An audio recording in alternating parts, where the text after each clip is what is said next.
Hi guys! So today I decided to do a thing about 4-H and how you do a record book because I am the president of my 4-H club, my local one, and so there's a lot of people asking questions about like how do you do your record book and just like what is 4-H, but I'm just really going to focus on how you do your record book because a lot of people have that question like, how do you do this record book? Because it's confusing when you look at it.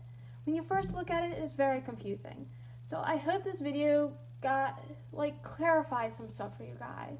So I hope you guys enjoy, and I tried to make this not as boring as it seems, but that's kind of hard.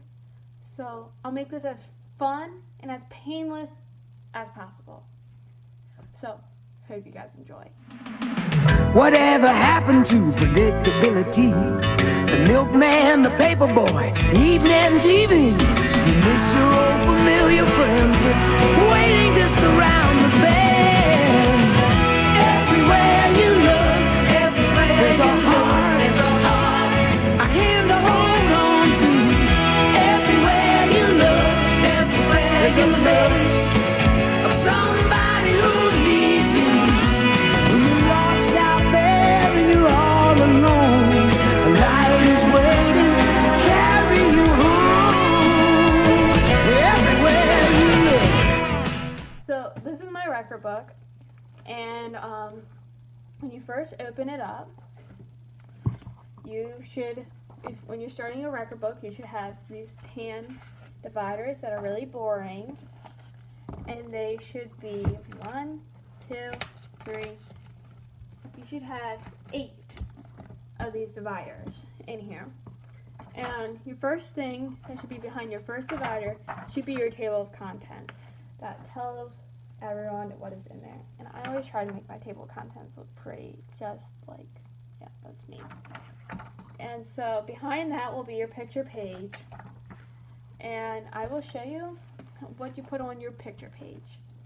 So for your picture page, you just want your name big, and so like, hey, this is Cassie's record book.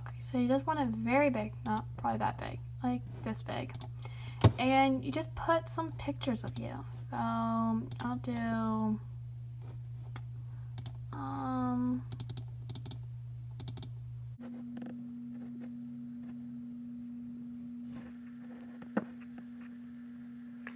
having fun. So, where's the picture from State Fair? You've been here before. Where'd that one go? So you can put this picture on.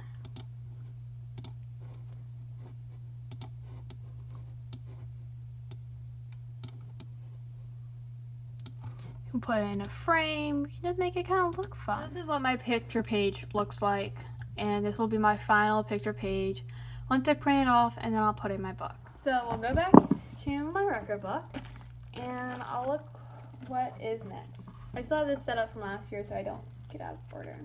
So I just got done my picture page, which is right behind my table of contents, and I got the 4-H member report.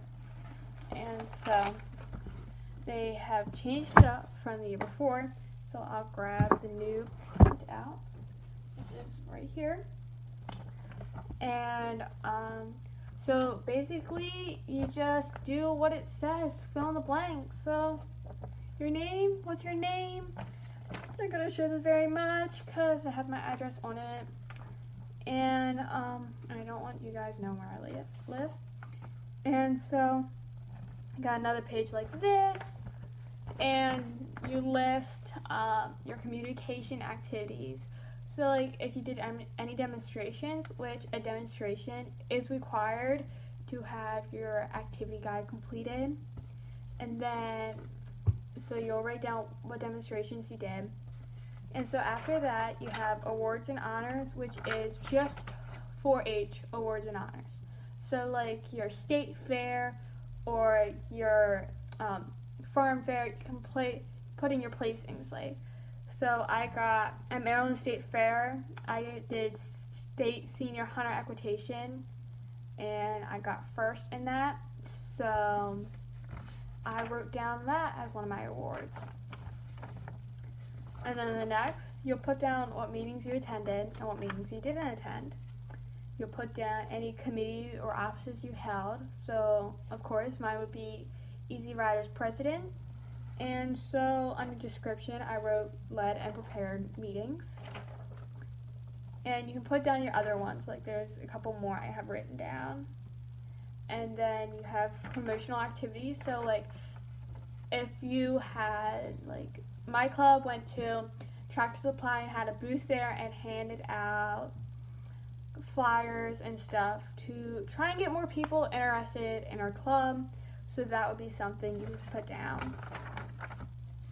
And then you have your journal of activities, event, and experiences on your last page. And you'll just write down what stuff you did with your club. And it says include all activities and events and experience you have with them, so that would be related to your project. So it could be, you could write down the horse shows you attended, because I'm assuming you guys watching this video, you ride horses in 4-H.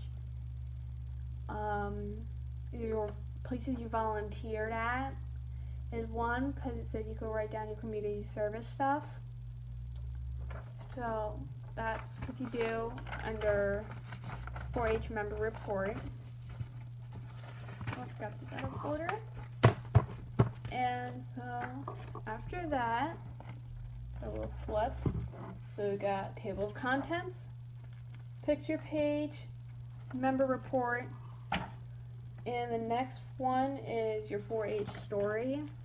Now, every county has different guidelines about what you should include in your story, so I can't really go through that, but I can read you mine, and I'll put a separate video of me reading it because it's really long, and that can be just an example of, like, for you guys, of what your story should kind of be like for 4-H. And that for me is a couple pages long. And so after your story is your project record. So in here you'll have some goals you have with riding. You have your project activities. So you can write down your horse shows. You could do, if you attended a clinic, you can write down that. And then project communications, basically the same thing as on this thing. It's just called communication activities instead of project communications. So you could basically write down that twice.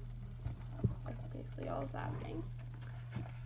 And then you have your results of all the shows you did throughout that year.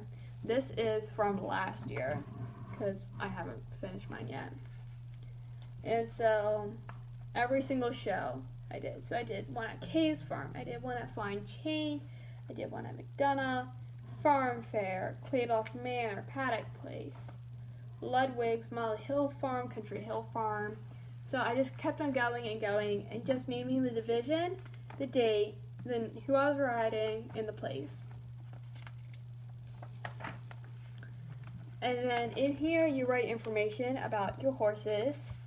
And so I have Thunder, I have it shown, and you fill in the blank really. Barn name and everything like that.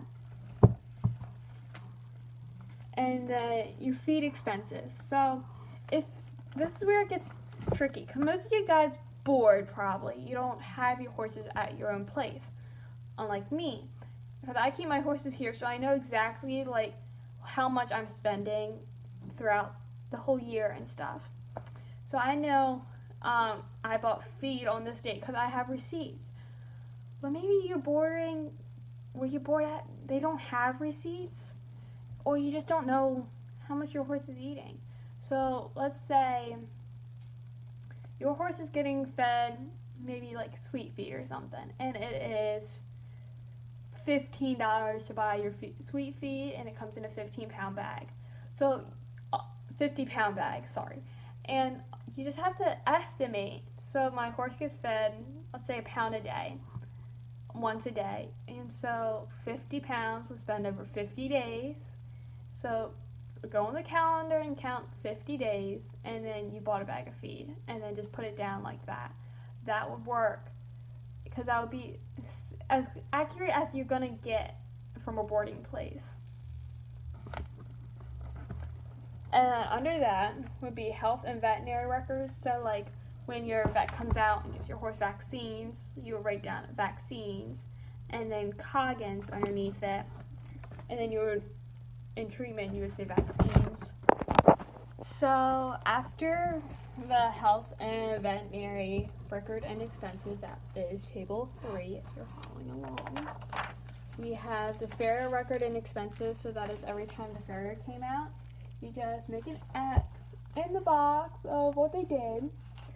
So Excel got a shoe this day, and the price and how much it cost.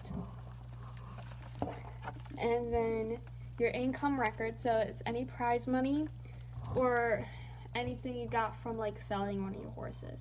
So like say you sold a horse for $6,000, you put sold horse $6,000 in here, and that would increase into your total income. Like last year I placed 8th in the pony derby, so I got $75, and so that contributed to my income. And then table 7 is your horsemanship standards information. So your county will test your riding ability, and you'll take a written test, and you'll take a riding test.